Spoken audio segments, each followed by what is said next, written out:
Good to have you with us on this Sunday evening. I'm Daniel Choy here with the latest news at this hour. British Prime Minister David Cameron has condemned the beheading of a Scottish aid worker as an act of pure evil following the release of a video appearing to show the killing of David Haines by an Islamic State militant. Cameron says the UK will do, quote, everything in its power to hunt down these murderers and ensure they face justice, however long it takes. Haines was kidnapped in March last year in Syria while helping a French humanitarian aid agency there. The video was released Saturday by Islamic State militants. In it, a man appearing to be Haines kneels in front of a masked man who warns alliance with the U.S. will only accelerate the UK's destruction. Haines is the third Western captive taken by the Islamic State, which has captured territory in Iraq and Syria. Shifting our gears to a different story now, National Security Advisor Kim Kwon-jin left on a 4-day trip to the United States this Sunday. While in Washington, Kim will meet with his American counterpart Susan Rice and other senior U.S. officials for discussions on a wide range of issues, including North Korea. Kim is also expected to discuss Seoul's plans for supporting Washington's fight against the Islamic State. This is his first trip to the U.S. since taking office in June and comes during a time when North Korea is taking aggressive steps to bring itself out of diplomatic isolation. Pyongyang's longtime diplomatic heavyweight Kang Seok-ju is on a 4-nation trip to Europe, and Foreign Minister Ri Su-young plans to address the UN General Assembly in New York later this month. And on the sidelines of that upcoming UN General Assembly, a high-level meeting on North Korea's human rights situation will also take place. It will bring renewed attention to the issue following a landmark UN report earlier this year that found widespread systematic and gross human rights violations. Our Kim Min-ji has this report. Top diplomats from South Korea, the U.S. and North Korea will come face-to-face at a high-level meeting on North Korea's human rights situation. The meeting, slated to take place on the sidelines of the upcoming UN General Assembly, is expected to heighten diplomatic tensions on the issue. The U.S., South Korea, and the UN High Commissioner for Human Rights have been organizing the meeting to garner support for a UN General Assembly resolution on the issue. Pyongyang's human rights situation has received greater international attention this year following the release of a report by the UN Commission of Inquiry that accuses North Korea's leaders of widespread, systematic, and gross human rights violations. Reflecting Washington's growing interest in the issue, U.S. Secretary of State John Kerry has reportedly decided to attend the ministerial meeting. In his Asia policy speech last month, Kerry said that North Korea's prison camps must be shut down immediately. Meanwhile, North Korea appears to be making an effort to defend itself. The North's Foreign Minister Ri Su-young is scheduled to address the General Assembly, which will mark North Korea's first ministerial address in 15 years. And on Saturday, Pyongyang released its own assessment of the human rights situation, claiming the rights of North Korean people are well protected under its socialist system. The report also said that Pyongyang is open to holding talks with any country at any time on the human rights situation in North Korea. Kim Min-ji, ARIRANG News. Chinese tourists are the biggest spenders on Korea, according to new data from Shinhan Bank and the Korea Cultural Information Service Agency. Foreigners spent a total of 4.8 trillion won, or roughly $4.7 billion, on their credit cards during the first 6 months of the year. Of the total, Chinese consumers accounted for nearly 53%, or about $2.4 billion. The report shows that they spent the most on shopping, followed by accommodations and dining. Japan was the second biggest spender, followed by the U.S. Shifting our gears to some green energy news, sales of electric vehicles jumped 1.5 times in the first half of the year from 2013. Unfortunately, EVs by Korean automakers Hyundai and Kia only took up a microscopic piece of that pie, 0.2% to be exact.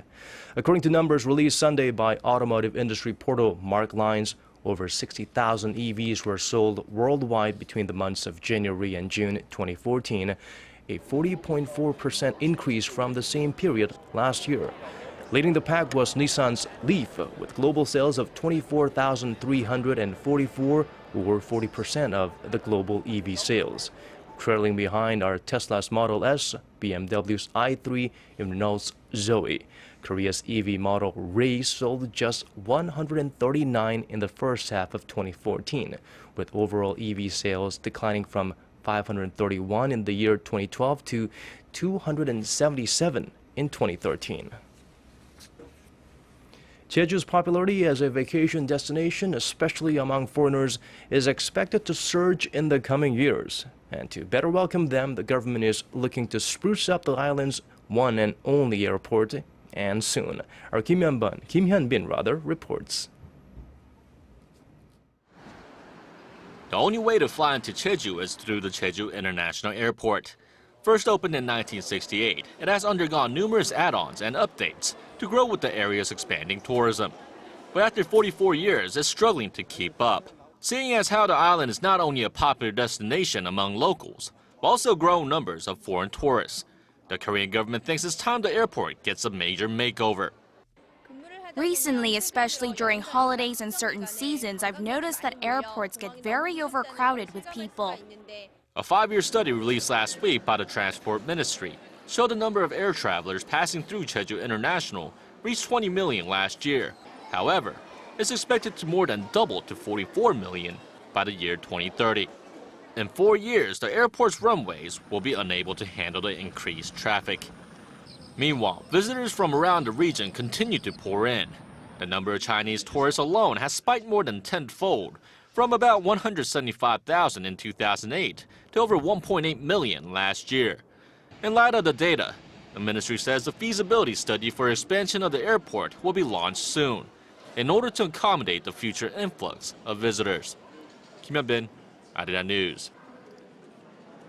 Knowing is half the battle, some say, but when it comes to psychological conditions, you have to do more than just know what it's about. You need to seek professional help. And it's been common knowledge that Koreans tend to avoid seeking professional help when they experience depression.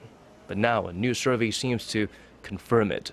The poll was conducted by Korea's Center for Disease Control in 2012 and surveyed adults ages 19 and older in more than 3,800 households nationwide. It shows 12.9%, or 1 in 8 people, said they suffered from depression at least once in the previous year, but less than 10% of them turned to psychiatrists for help. Almost twice the number of women suffered from depression as men. Older people experienced depression at higher rates than young people, as did people from low-income families over the high-income group.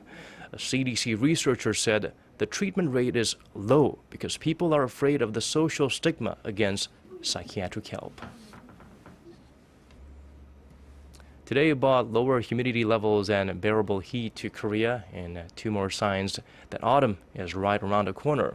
Well, on Monday, Koreans will have to dress a little bit lightly because it'll be a warmer daytime and it will get a little bit chillier in the evening, so it will be wise for them to carry some warmer clothing in their backpacks or whatnot.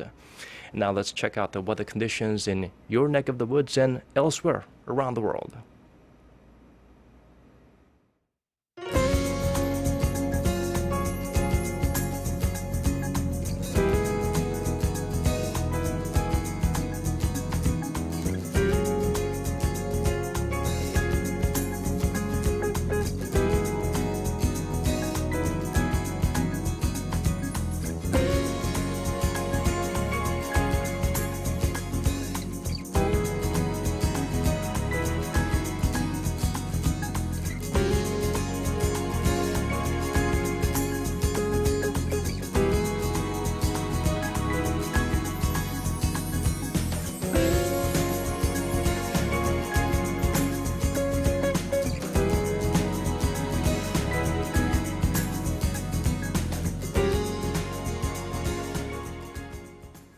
And one final story before we let you go. Korea and Japan put on a rare show of cultural diplomacy at an event earlier this Sunday. It's leading observers to speculate as to whether this will be the beginning of a thaw in relations between the two countries. Our Hwang Sung-hee reports.